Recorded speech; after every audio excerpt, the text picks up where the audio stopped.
It's me Sayyid Muhammad Hassan from mathhimath.com. Let's start with question number 8 of exercise number 4.1. The statement of this question is 2x plus 1 over x plus 5 is equal to 1.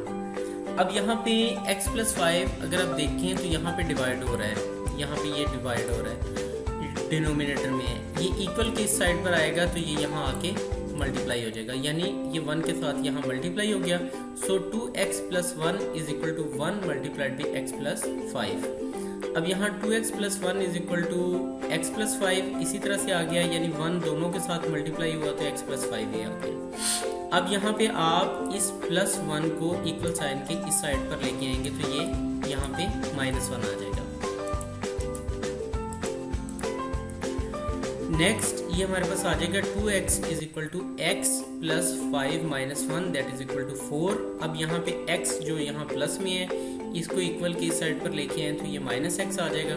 तो 2x minus x is equal to 4 और 2x में से एक x minus हुए तो ये हमारे पास simple x आ गया. सो x इज इक्वल टू 4 आ गया.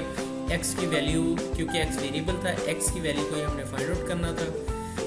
इसके साथ ही क्वेश्चन कंप्लीट हो गया. अगर आपको इसमें कोई कन्फ्यूजन है तो आप हमसे कॉन्टैक्ट करें. हमारा यूट्यूब चैनल अवेलेबल है, आप उसे सब्सक्राइब करें ताकि हमारी लेटेस्ट वीडियोस और अपडेट्स आपको मिलती रहें. Thanks for watching mathhimath.com.